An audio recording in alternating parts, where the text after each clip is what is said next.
Good morning to everyone. ಇದು SCB 5 star online classes. ನಾನು ನಿಮ್ಮ SC ಬಿರಾದರ್ ಪ್ರೆಸೆಂಟ್ ಮಾಡ್ತಾ ಇರೋದು. ಸೊ ಇವತ್ತಿನ ಕ್ಲಾಸಲ್ಲಿ A1 ಪೇಪರು ಮೊರಾರ್ಜಿ ಪೇಪರ್ಗೆ ಸಂಬಂಧಪಟ್ಟಂಗೆ ಮ್ಯಾಥ್ಸ್ ಸಬ್ಜೆಕ್ಟನ್ನು ಸಾಲ್ವ್ ಮಾಡೋಣ.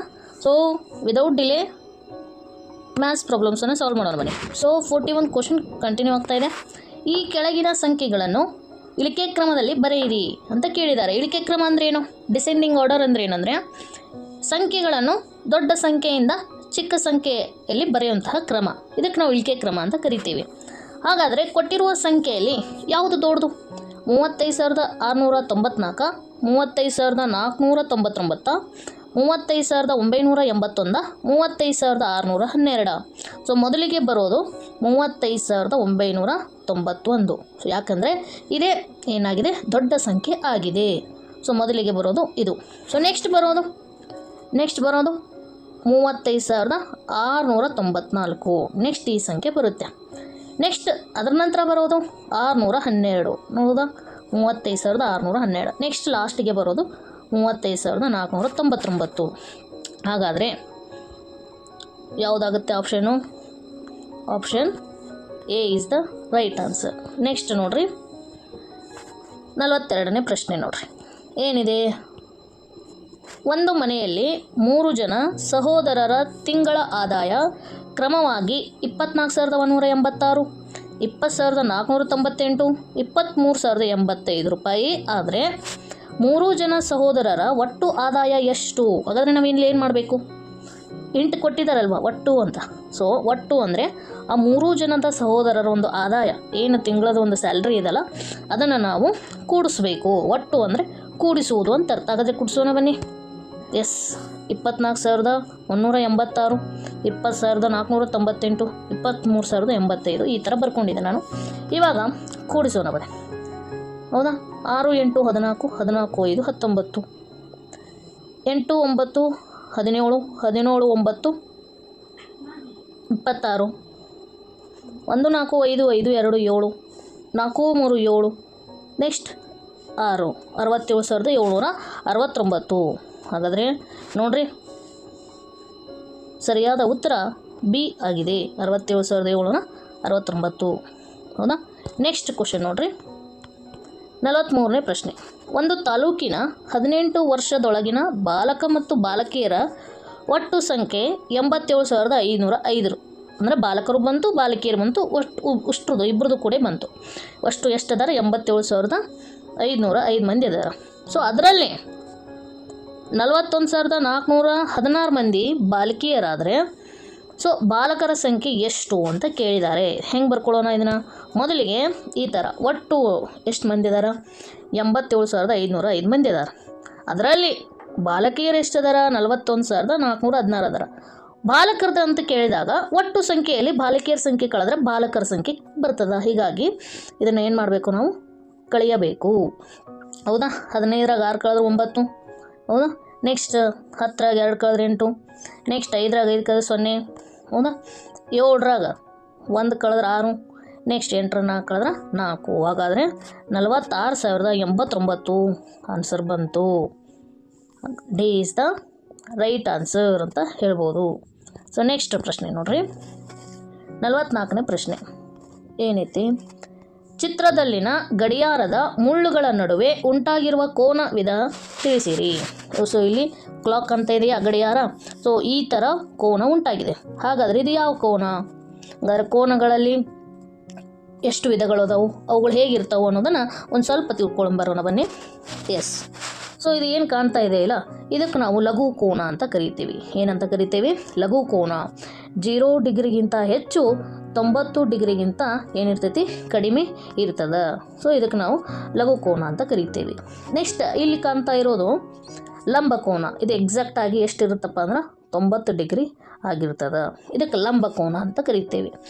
ನೆಕ್ಸ್ಟ್ ಇದು ಇಲ್ಲಿ ಕಾಣ್ತಾ ಇರೋದು ಯಾವ ಕೋನ ಅಂದರೆ ಇದು ವಿಶಾಲ ಕೋನ. ಅಂದರೆ 90 ಡಿಗ್ರಿಗಿಂತ ಹೆಚ್ಚು, 180 ಡಿಗ್ರಿಗಿಂತ ಕಡಿಮೆ. ಸೊ ಈ ಥರ ಇದ್ದರೆ ಅದಕ್ಕೆ ವಿಶಾಲ ಕೋನ ಅಂತೀವಿ. ಇನ್ನು ಇದು ಎಕ್ಸಾಕ್ಟಾಗಿ 180 ಡಿಗ್ರಿ ಇರ್ತದೆ. ಹೀಗಾಗಿ ಇದನ್ನು ಸರಳ ಕೋನ ಅಂತ ಕರಿತೀವಿ. ಇನ್ನು ಇದನ್ನು ನೋಡೋದಾದರೆ 180 ಡಿಗ್ರಿಗಿಂತ ಹೆಚ್ಚು, ಹೌದಾ, 360 ಡಿಗ್ರಿಗಿಂತ ಕಡಿಮೆ. ಸೊ ಈ ಥರ ಇದ್ದರೆ ಈ ಕೋನಕ್ಕೆ ಏನಂತ ಕರಿತೇವೆ? ಸರಳಾಧಿಕ ಕೋನ ಅಂತ ಕರಿತೇವೆ. ಇನ್ನು ಇದು ನೋಡ್ರಿ ಪೂರ್ಣ ಕೋನ ಅಂತ ಕರಿತೇವೆ. ಇದನ್ನು ಏನಂತ ಕರಿತೇವೆ? ಪೂರ್ಣ ಕೋನ ಅಂದರೆ 360 ಡಿಗ್ರಿ ಇರುತ್ತೆ. ಈಗ ಇವು ಕೋನ ಮತ್ತು ಕೋನಗಳ ವಿಧಗಳು. ಹಾಗಾದರೆ ನಮಗೆ ಗಡಿಯಾರದಲ್ಲಿ ಯಾವ ಥರದ ಕೋನ ಸಿಕ್ಕಿದೆ? ಹೌದಾ, ನೀವು ಹೇಳ್ತಾ ಇರೋದು ಕರೆಕ್ಟು, ವಿಶಾಲ ಕೋನ ಆಗಿದೆ. So C is the right answer. Next ನೋಡ್ರಿ, ಕ್ವಶನ್ ನಂಬರ್ 45. ಈ ಅಪವರ್ತನ ವೃಕ್ಷದಲ್ಲಿ ABCD ಗಳ ಬೆಲೆ ಕ್ರಮವಾಗಿ ಏನು ಅಂತ ಕೇಳಿದ್ದಾರೆ. ABCD ಬೆಲೆ ಕೇಳಿದ್ದಾರೆ. ಇಲ್ಲಿ 72 ಕೊಟ್ಟಿದ್ದಾರೆ, ಇಲ್ಲಿ A ಅಂತ ಕೊಟ್ಟಿದ್ದಾರೆ, ಇಲ್ಲಿ 8 ಅಂತ ಬರೆದಿದ್ದಾರೆ. ಹಂಗಾದ್ರೆ ಎಷ್ಟು 8ಲೆ 72? ಹೌದಾ, ಎಷ್ಟು 8ಲೆ 72? ಮಗ್ಗಿಗಳು ಇಂಪಾರ್ಟೆಂಟ್ ಇಲ್ಲಿ. ಹೌದಾ, 9 8ಲೆ 72. ಹಾಗಾದರೆ A ಇಲ್ಲಿ ಎಷ್ಟು ಬಂತು?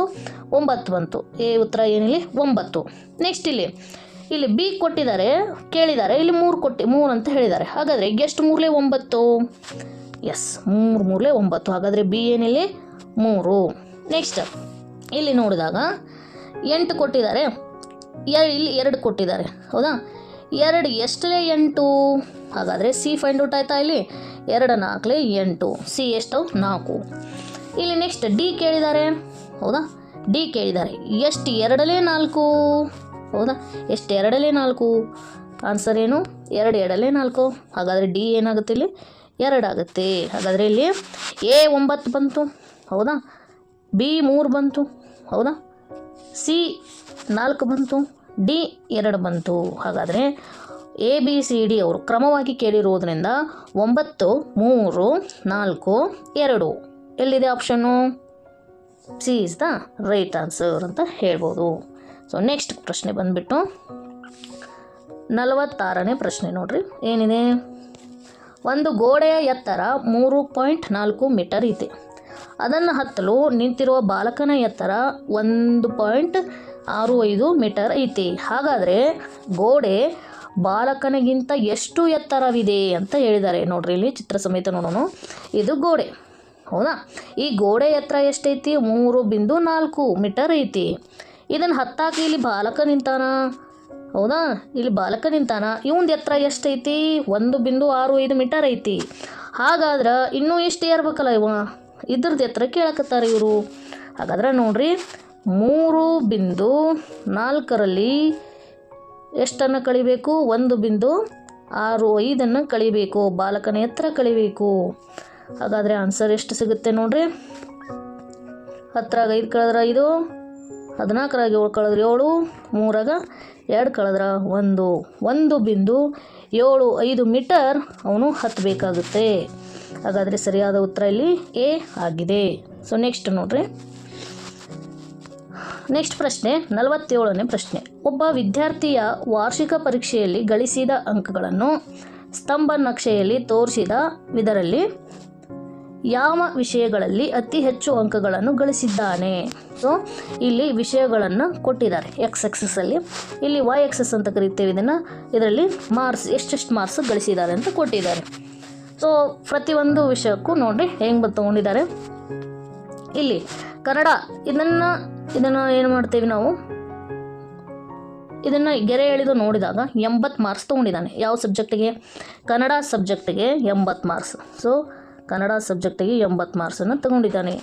ಸೊ ನೆಕ್ಸ್ಟ್ ಇಂಗ್ಲೀಷ್ ವಿಷಯನ ನೋಡಿದಾಗ ಇದ್ರ ಸಮೇತ ಗೆರೆಯನ್ನು ಎಳಿಬೇಕು. ಹಾಗಾದರೆ ಇಂಗ್ಲೀಷ್ ವಿಷಯಕ್ಕೆ ಎಷ್ಟನ್ನು ತೊಗೊಂಡಿದ್ದಾನೆ? ಹೀಗೆ 40 ಮಾರ್ಕ್ಸನ್ನು ತೊಗೊಂಡಿದ್ದಾರೆ. ಸೊ ನೆಕ್ಸ್ಟು ಮ್ಯಾಥ್ಸನ್ನು ನೋಡೋದಾದರೆ, ಮ್ಯಾಥ್ಸ್ ನೋಡಿರಿ, ಇಲ್ಲಿ ಮ್ಯಾಥ್ಸ್ ಸಬ್ಜೆಕ್ಟ್ ಇದೆ, ಇಲ್ಲಿ ನೀವು ಗೆರೆ ಎಳಿತಾ ಸಮನಾಗಿ ಬಂದರೆ ಸೊ ಮ್ಯಾಥ್ಸ್ ಎಲ್ಲಿ ಮೀಟ್ ಆಯಿತು? ಸೊ ಮ್ಯಾಥ್ಸು 60 ಮಾರ್ಕ್ಸು ಬಂತು ಮ್ಯಾಥ್ಸ್. ನೆಕ್ಸ್ಟ್ ಸೈನ್ಸ್ ನೋಡೋದಾದರೆ, ಇಲ್ಲಿ ಸೈನ್ಸ್ ಇದೆ. ಹೌದಾ, ಸೊ ಸೈನ್ಸ್ ನೋಡೋದಾದರೆ ಎಲ್ಲಿಗೆ ಬರ್ತದೆ ನೋಡಿರಿ?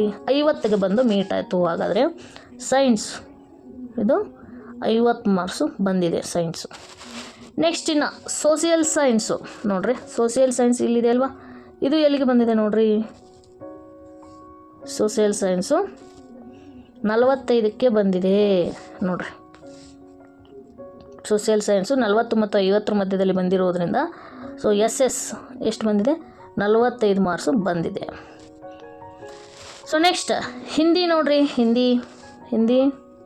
ಹಿಂದಿನೂ ಕೂಡ 55 ಬಂದಿದೆ. ಹಿಂದಿ ನೋಡ್ರಿ ಎಷ್ಟು ಬಂದಿದೆ, 55 ಬಂದಿದೆ. ಹಾಗಾದರೆ ಅವ್ರು ಕೇಳಿರೋದೇನು, ಈಗ ಎಲ್ಲ ಸಬ್ಜೆಕ್ಟದು ಎಷ್ಟೆಷ್ಟು ಬಂತು ಅಂತ ಬರ್ಕೊಂಡಿದ್ದೀವಿ. ಅವ್ರು ಕೇಳಿರೋದೇನು, ಯಾವ ಒಂದು ವಿಷಯದಲ್ಲಿ ಅತಿ ಹೆಚ್ಚು ಅಂಕವನ್ನು ಪಡೆದಿರ್ತಾನೆ ಅಂತ ಕೇಳಿದ್ದಾರೆ.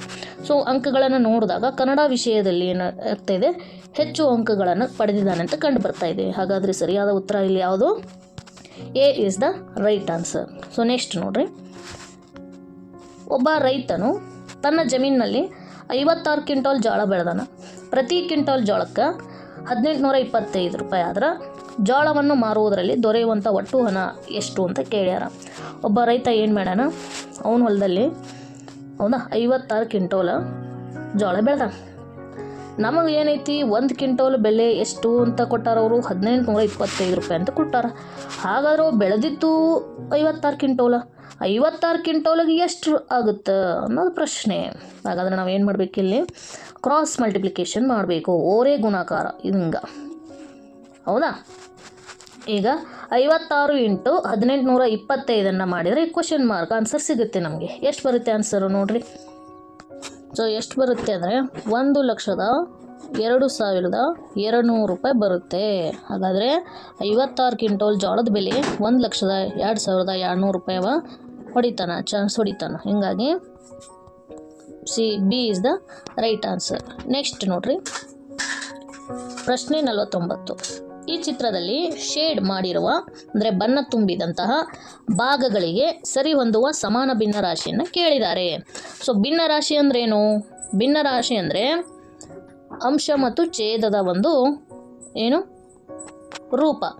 ಹಾಗಾದರೆ ಕೆಳಗಡೆ ಒಟ್ಟು ಭಾಗ ಅಂತ ಬರ್ಕೋಬೇಕಾಗುತ್ತೆ. ಭಿನ್ನರಾಶಿ ಅಂದ್ರೇ ಕೆಳಗಡೆ ಛೇದದ ಜಾಗದಲ್ಲಿ ಒಟ್ಟು ಭಾಗಗಳಿರ್ತಾವು, ಮೇಲೆ ಅಂಶದ ಜಾಗದಲ್ಲಿ ಆಯ್ಕೆಯ ಭಾಗ ಇರ್ತದೆ. ಅಂದರೆ ಆಯ್ಕೆಯ ಭಾಗ ಅಂದ್ರೆ ಏನು? ಒಂದು ವೇಳೆ ಅವರು ಬಣ್ಣ ತುಂಬಿದ ಭಾಗ ಅಂದರೆ ಬಣ್ಣ ತುಂಬಿದ್ದು ಬರ್ಕೋಬೇಕು, ಒಂದು ಬಣ್ಣ ತುಂಬಲಾಗದ ಭಾಗ ಅಂದರೆ ಬಣ್ಣ ತುಂಬಲಾರ ಭಾಗವನ್ನು ಬರ್ಕೋಬೇಕು. ಹೀಗಾಗಿ ಆಯ್ಕೆಯ ಭಾಗ ಡಿವೈಡೆಡ್ ಬೈ ಒಟ್ಟು ಭಾಗ ಅಂತ ಹೇಳ್ತಾ ಇದೆ. ಅವರು ಕೇಳಿರೋದು ಬಣ್ಣ ತುಂಬಿದ ಭಾಗ ಡಿವೈಡೆಡ್ ಬೈ ಒಟ್ಟು ಭಾಗ. ಹಾಗಾದರೆ ಒಟ್ಟು ಭಾಗ ಎಷ್ಟದವಂತ ಕೌಂಟ್ ಮಾಡಿದಾಗ ನೋಡ್ರಿ, 1 2 3 4 5 6 7 8 9 10 11 12 13 14 15 16 17 18 19 20 21 22 23 24. ಎಸ್, 1 to 24 ಒಟ್ಟು ಬಾಕ್ಸ್ಗಳ ಸಂಖ್ಯೆ ಎಷ್ಟು?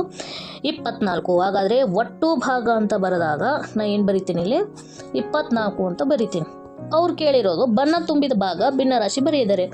ಸೊ ಬಣ್ಣ ತುಂಬಿದ್ದು ಯಾವ್ಯಾವ ಇಲ್ಲಿ ನೋಡ್ರಿ, ಎಷ್ಟು ಬಾಕ್ಸನ್ನು ತುಂಬಿದ್ದಾರೆ? 1 2 3 4 5 6 7 8 9 10 11 12 13 14 15. ಸೊ ಅಷ್ಟು 15 ಭಾಗಗಳನ್ನು ಬಣ್ಣ ತುಂಬಿದ್ದಾರೆ. ಹಾಗಾದರೆ ಭಿನ್ನರಾಶಿ ಏನಾಯಿತು? 15 24 ಅಂಶ ಆಯಿತು. ಸೊ ಸರಿಯಾದ ಉತ್ತರ ಯಾವುದಿಲ್ಲಿ? C is the right answer. So next ನೋಡ್ರಿ, 50ನೇ ಪ್ರಶ್ನೆ. 27,605 38,496 ಈ ಸಂಖ್ಯೆಗಳ ವ್ಯತ್ಯಾಸವನ್ನು 10,000 ಸ್ಥಾನಕ್ಕೆ ಅಂದಾಜಿಸಿದಾಗ ಅಂತ ಕೇಳ್ತಾ ಇದ್ದಾರೆ. ಹಾಗಾದರೆ ನಾವೇನು ಮಾಡಬೇಕು? ಈ ಎರಡೂ ಸಂಖ್ಯೆಗಳನ್ನು ವ್ಯತ್ಯಾಸ ಅಂದರೆ ಏನು ಮಾಡಬೇಕು? ಕಳಿಬೇಕು. ಹಾಗಾದರೆ ಕಳೆಯೋಣ ಬನ್ನಿ. ಎಸ್, ಈಗ ಬರ್ಕೊಂಡಿದ್ದೀನಿ ನಾನು 38,496, ಅದರಲ್ಲಿ ನಾನು 27,605 ಕಳಿಬೇಕು. ಎಷ್ಟು ಬರುತ್ತೆ ಕಳೆದಾಗ? 10,891 ಬಂತು. ಇಲ್ಲಿ 10,000 ಸ್ಥಾನಕ್ಕೆ ಅಂದಾಜು ಮಾಡ್ಬೇಕು ನಾವು. ಬಿಡಿ 10 100 1000 10,000. ಹೌದಾ? 10,000 ಅಂದರೆ ಒಂದು ಸ್ಥಾನ ಇತ್ತಿಲ್ಲಿ. ಸೊ 10,000 ಸ್ಥಾನಕ್ಕೆ ಅಂದಾಜು ಮಾಡಬೇಕಂದ್ರೆ ಅಂದಾಜಿನ ನಿಯಮ ಏನು? ಅದರ ಹಿಂದಿನ ಸಂಖ್ಯೆನ ನೋಡಬೇಕು. ಅದರ ಹಿಂದಿನ ಸಂಖ್ಯೆನ ನೋಡಿದಾಗ ಇಲ್ಲಿ 0 ಐತಿ. ಹೌದಾ? 0 ಇರೋದ್ರಿಂದ 5ಕ್ಕಿಂತ ಕಡಿಮೆ ಇರೋದ್ರಿಂದ ನಾವು ಎಲ್ಲ ಸಂಖ್ಯೆಗಳನ್ನು ಏನು ಮಾಡ್ಕೋಬೇಕು? 0 ಬರೆದಿಟ್ಕೊಂಡ್ಬಿಡಬೇಕು. ಹೌದಾ? ಹಾಗಾಗಿ ಇದನ್ನು ಅಂದಾಜಿಸಿದಾಗ 10,890 ಒಂದನ್ನು ನಾನು 10,000 ಸ್ಥಾನಕ್ಕೆ ಅಂದಾಜಿಸಿದಾಗ ಎಷ್ಟು ಬರುತ್ತೆ? 10,000 ಬರುತ್ತೆ. ಹೀಗಾಗಿ ಸರಿಯಾದ ಉತ್ತರ ಏನಿಲ್ಲಿ? ಎ ಆಗಿದೆ. ಏನು? ಎ ಆಗಿದೆ. ಒಂದು ಕ್ಯಾಂಡಲ್ನ ಬೆಲೆ 7 ರೂಪಾಯಿ ಆಗೈತಿ. ಹಂಗಂದ್ರೆ 1.5 ಡಜನ್ ಅಂದ್ರೆ 1 ಡಜನ್ ಮ್ಯಾಗೂ ಅರ್ಧ ಡಜನ್ 1.5 ಡಜನ್ ಬೆಲೆ ಕ್ಯಾಂಡಲ್ ಬೆಲೆ ಎಷ್ಟು ಅಂತ ಕೇಳ್ತಾ ಇದ್ದಾರೆ. ಸೊ ಹಾಗಾದರೆ ಸಾಲ್ವ್ ಮಾಡೋಣ ಬನ್ನಿ. ಎಸ್ ನೋಡ್ರಿ, ಒಂದು ಕ್ಯಾಂಡಲ್ ಬೆಲೆ ಅವರು 7 ರೂಪಾಯಿ ಅಂತ ಕೊಟ್ಟಿದ್ದಾರೆ. ಹೌದಾ? ಈಗ ದಿ ಡಜನ್ ಅಂದ್ರೇನು? ಒಂದು ಡಜನ್ ಮ್ಯಾಗೂ ಅರ್ಧ ಡಜನ್ ಅಂತ ಹೇಳಿದೆ ನಾನು. ಒಂದು ಡಜನ್ ಅಂದ್ರೆ 12. ಹೌದಾ? ಇದು ನಮಗೆ ಎಲ್ಲರಿಗೂ ಗೊತ್ತಿತ್ತು. 1 ಡಜನ್ ಅಂದ್ರೆ 12, ಮ್ಯಾಗ ಅರ್ಧ ಡಜನ್ ಅಂದ್ರೆ 12 ಅರ್ಧ 6 ಆಯಿತು. ಸೊ ಒಟ್ಟು ಕ್ಯಾಂಡಲ್ಗಳು 18 ಆದವು. ಹಾಗಾದರೆ ದಿ ಡಜನ್ ಇದು 18 ಅಂದ್ರೇನು? ದಿ ಡಜನ್ ಅಂದರೆ ಸಂಖ್ಯೆಯಲ್ಲಿ ಬರೆದಿದ್ದೆ ನಾನು, ಭಿನ್ನರಾಶಿಯನ್ನು ಸಂಖ್ಯೆ ರೂಪದಲ್ಲಿ ಬರೆದಿದ್ದೆ ನಾನು. ಸೊ ಹೇಗೆ? ಹೌದಾ?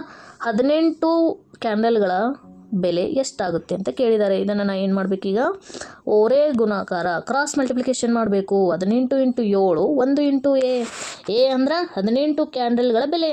ಎ ಈಸ್ ಈಕ್ವಲ್ ಟು ಏನು ಮಾಡಬೇಕು? 18 × 7. ಸೊ 18 ಮಗ್ಗಿ ಪಟ್ಟನ್ನು ಬಂದವ್ರು ಹೇಳ್ರಿ.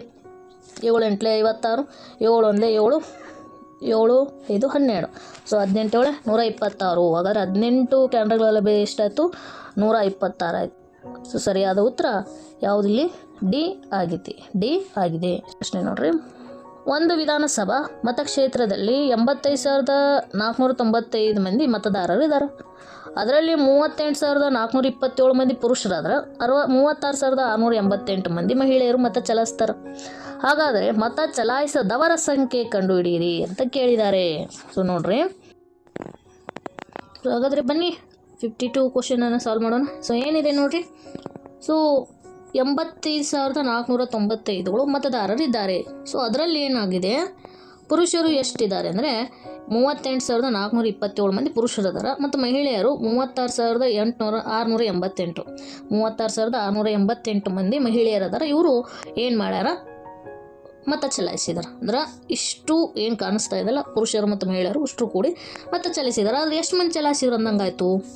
7 × 15, 8 2 11 11, 4 6 11, 8 7 15, 3 3 6 1 7. ಹಾಗಾದರೆ 75,000 ಮ್ಯಾಗ 115 ಮಂದಿ ಒಟ್ಟು ಪುರುಷರು ಮತ್ತು ಮಹಿಳೆಯರು ಬಂತು. 75,115 ಮಂದಿ ಮತವನ್ನು ಚಲಾಯಿಸಿದಾರ. ಅವ್ರು ನಮಗೇನು ಕೇಳ್ಯಾರ? ಮತ ಚಲಾಯಿಸದವರ ಸಂಖ್ಯೆ ಅಂತ ಕೇಳ್ಯಾರ. ಹಾಗಾದರೆ ಒಟ್ಟು ಮಂದಿ ಎಷ್ಟೈತಿ? 85,495 ಐತಿ. ಹೌದಾ? ಇದರಲ್ಲಿ ಮತ ಚಲಾಯಿಸಿದವರ ಸಂಖ್ಯೆಯನ್ನು ಕಳೆದು ಬಿಟ್ಟರೆ ನಮಗೆ ಇನ್ನು ಯಾರು ಚಲಿಸಿಲ್ಲಲ್ಲ ಅವ್ರ ಸಂಖ್ಯೆ ಗೊತ್ತಾಗ್ತದ. ಸೊ ನೋಡ್ರಿ, ಕಳೆಯೋಣ ಬನ್ನಿ. ಒಟ್ಟು ಮತ ಚಲಾಯಿಸಿದವರ ಸಂಖ್ಯೆಯನ್ನು ಹುಡುಕಾಡ್ಬೇಕು ನಾವು, ಯಾರು ಹಾಕಿಲ್ಲ ಅಂತ. ಇದ್ರಾಗ ಇದು ಕಳೆದ್ರೆ 0, 9ರಾಗ 1 ಕಳೆದ್ರೆ 8, 4ರಾಗ 1 ಕಳೆದ್ರೆ 3, 5ರಾಗ 5 ಕಳೆದ್ರೆ 0, 8ರಾಗ 7 ಕಳೆದ್ರೆ 1. ಹಂಗಾದ್ರೆ ಈ ಮಂದಿ 10,380 ಮಂದಿ ಎಲೆಕ್ಷನ್ ಓಟ ಮಾಡಿಲ್ಲ. ಸೊ ಸರಿಯಾದ ಉತ್ತರ ಯಾವುದು? ಬಿ ಆಗಿದೆ. ಸರಿಯಾದ ಉತ್ತರ ಬಿ ಆಗಿದೆ, 10,380 ಮಂದಿ.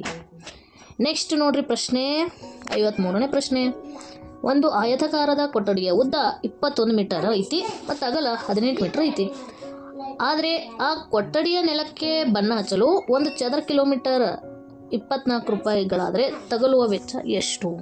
ಹಾಗಾದ್ರೆ ಆಯತ ನೋಡೋಣ ಬನ್ನಿ. ಇದು ಆಯತ, ಒಂದು ಕೋಣೆ ಐತಿ. ಸೊ ಈ ಕೋಣೆ ಉದ್ದ 21 ಮೀಟರ್ ಐತಿ, ಅಗಲ 18 ಮೀಟರ್ ಐತಿ. ಇಲ್ಲೆಲ್ಲ ಬಣ್ಣ ತುಂಬಬೇಕು ಅವ್ರ ನೆಲಕ್ಕೆ. ಸೊ ಹಾಗಾದರೆ ಇದನ್ನೇನು ಮಾಡ್ಬೇಕು ನಾವು? ವಿಸ್ತೀರ್ಣವನ್ನು ಕಂಡುಹಿಡಿಬೇಕು. ಉದ್ದ ಇಂಟು ಅಗಲ. ಹಾಗಾದ್ರೆ 21 × 18 ಮಾಡಿದಾಗ 378 ಮೀಟರ್ ಸ್ಕ್ವೇರ್ ಬಂತು. ನಮಗೇನು ಹೇಳಿದ್ದಾರೆ ಅವರು? 1 ಮೀಟರ್ ಸ್ಕ್ವೇರ್ಗೆ 24 ರೂಪಾಯಿ ಆಗೈತಿ. ಹಾಗಾದ್ರೆ ನಮಗೆ ಅಷ್ಟು ರೂಮ್ ಎಷ್ಟೈತಿ? 378 ಸ್ಕ್ವೇರ್ ಮೀಟರ್ ಐತಿ. ಹಾಗಾದ್ರೆ 378ಕ್ಕೆ ಬಣ್ಣ ಹಚ್ಚಕ್ಕೆ ಎಷ್ಟು ರೂಪಾಯಿ ಆಗುತ್ತೆ ಅಂದ್ರೆ ನಾನು ಎ ಅಂತ ಬರ್ದೀನಿ. ಎ ಅಂದರೆ ಕಂಡುಹಿಡಿಬೇಕು. 378 ಮೀಟರ್ ಸ್ಕ್ವೇರ್ ಇದು ಬಣ್ಣ ಹಚ್ಚಕ್ಕೆ ಎಷ್ಟು ರೂಪಾಯಿ ಆಗುತ್ತೆ ಅದು ಕಂಡುಹಿಡಿಬೇಕು. ಹಾಗಾದ್ರೆ ನಾನು ಏನು ಮಾಡಬೇಕು? ಇಲ್ಲಿ ಫಸ್ಟ್ ಓರೆ ಗುಣಾಕಾರ ಮಾಡಬೇಕು. ಎಷ್ಟರಿಂದ ಎಷ್ಟಕ್ಕೆ?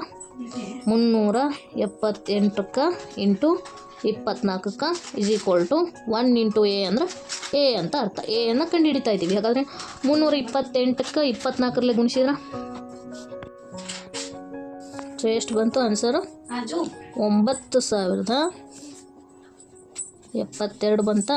ಹಾಗಾದರೆ A is equal to 9,072. C is the right answer. ಪ್ರಶ್ನೆ 54 ಏನಿದೆ?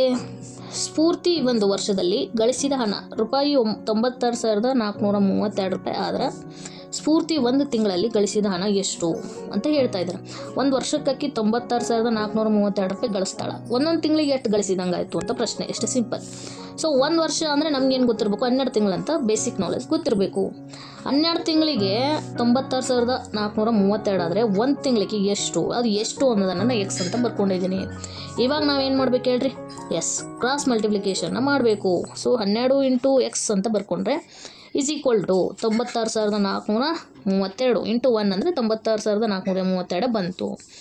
ಇವಾಗ ಈ ಇಂಟು ಎಕ್ಸ್ ಇದಲ್ಲ, ಈ ಇಂಟು ಎಕ್ಸ್ ಬೇಕಾಗಿದೆ, ಎಕ್ಸ್ ಇಲ್ಲೇ ಬಿಡೋಣ. ಇಂಟು 12 ನಾನು ಈ ಕಡೆ ತಂದಾಗ ಏನಾಗುತ್ತೆ, ಅದು ಡಿವೈಡೆಡ್ 12 ಆಗುತ್ತೆ. ಸೊ ಏನಾಗುತ್ತೆ, ಡಿವೈಡೆಡ್ 12 ಆಗುತ್ತೆ. ಹಾಗಾದರೆ 96,432ಕ್ಕೆ 12ರಿಂದ ಭಾಗಿಸಿದಾಗ ಎಷ್ಟು ಬರುತ್ತೆ answer, X is equal to 8,036 ಬರುತ್ತೆ. ಸೊ ಇಲ್ಲಿ ಭಾಗಾಕಾರ ಮಾಡಿದ್ದೀನಿ, ನೋಡ್ಕೊಳ್ಳಿ ಆಮೇಲೆ. ಸೊ ಸರಿಯಾದ ಉತ್ತರ ಹಾಗಾದರೆ ಯಾವುದಿಲ್ಲಿ, A is the right answer. So next ಪ್ರಶ್ನೆ, 55ನೇ ಪ್ರಶ್ನೆ. 4.5 4ರಿಂದ ಭಾಗಿಸಿದಾಗ ಬರುವ ಭಾಗಲಬ್ಧ ಎಷ್ಟು ಅಂತ ಕೇಳಿದ್ದಾರೆ. ಅವ್ರು ಶೇಷ ಅಂತ ಕೊಟ್ಟಿದ್ದಾರೆ, ಸೊ ಇಟ್ ಇಸ್ ರಾಂಗ್. ಭಾಗಲಬ್ಧ ಕೇಳಿದ್ದಾರೆ, ಭಾಗಲಬ್ಧ ಏನು ಅಂತ ಕೇಳಿದ್ದಾರೆ. ಸೊ ಹಾಗಾದರೆ ಭಾಗಲಬ್ಧ ಕಂಡು ಹಿಡಿಯೋಣ ಬನ್ನಿ. 4.5 4ರಿಂದ ಭಾಗಿಸ್ತಾ ಇದ್ದೀನಿ ನೋಡಿರಿ, ದಶಮಾಂಶ ಭಾಗಕಾರ. 4 1 4, 4 4 ಕಳೆದ್ರೆ 0. ನೆಕ್ಸ್ಟ್ ಇಲ್ಲಿ ಪಾಯಿಂಟ್ ಬಿಂದು ಇದೆ, ಬಿಂದು 5 ಇಳಿಸ್ಕೊಂಡೆ. 4 1 4, ಹೌದಾ, 5 4 ಕಳೆದ್ರೆ 1. ಹಾಗಾದರೆ ಇಲ್ಲಿ ಭಾಗಲಬ್ಧ ಕೇಳಿರೋದ್ರಿಂದ ಎಷ್ಟು ಬಂದಿದೆ, 1.1. ಹಾಗಾದರೆ ಸರಿಯಾದ ಉತ್ತರ ಇಲ್ಲಿ B is the right answer. Next 56ನೇ ಪ್ರಶ್ನೆ. ಪೂಜಾಳು ಒಂದು ಹಸು ಸಾಕ್ಯಾಳ.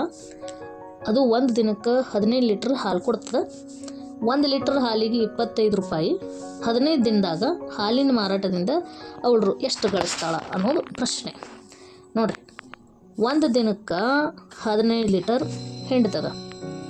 ಹಂಗಂದ್ರೆ 15 ದಿನಕ್ಕೆ ಎಷ್ಟು ಲೀಟ್ರ್ ಆಯಿತು ಅಂತ ಬಿ ಅಂತ ಬರ್ಕೊಂಡಿದ್ದೀನಿ ನಾನು.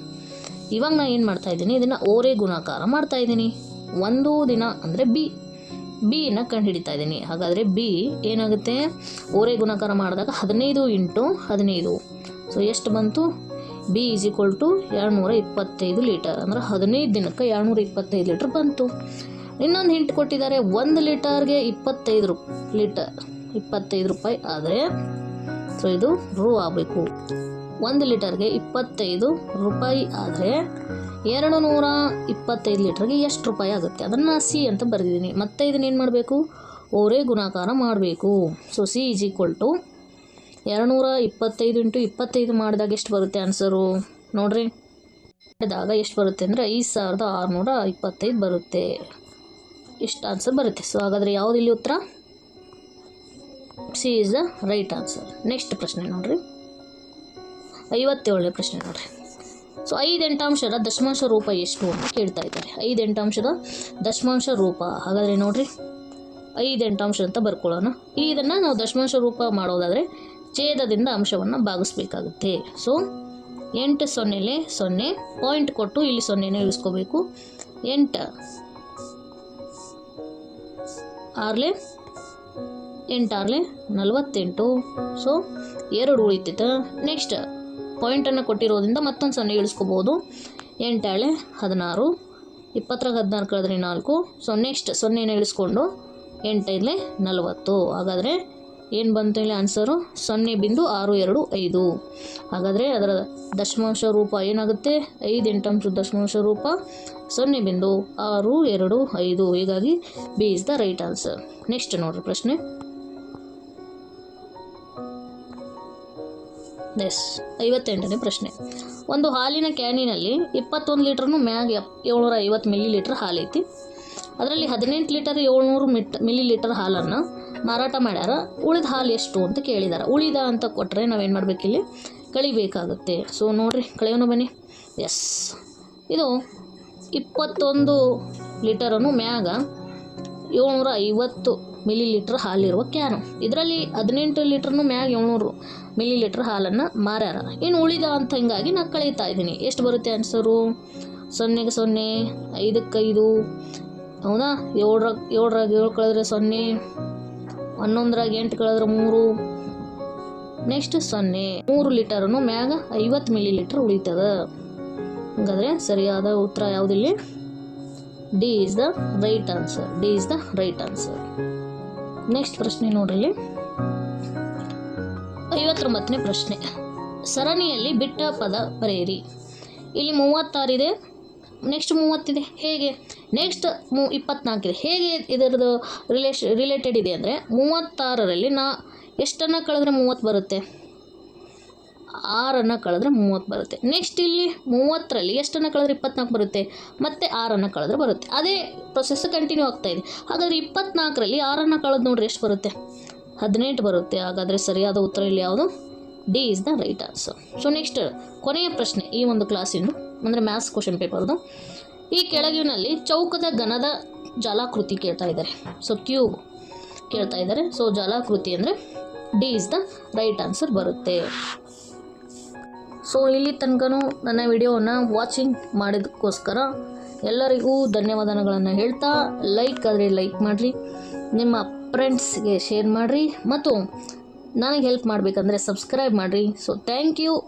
ಮತ್ತೊಂದು ಸಬ್ಜೆಕ್ಟ್ ಜೊತೆಗೆ ಮುಂದಿನ ಕ್ಲಾಸಲ್ಲಿ ಭೇಟಿಯಾಗೋಣ. So bye, take care everyone.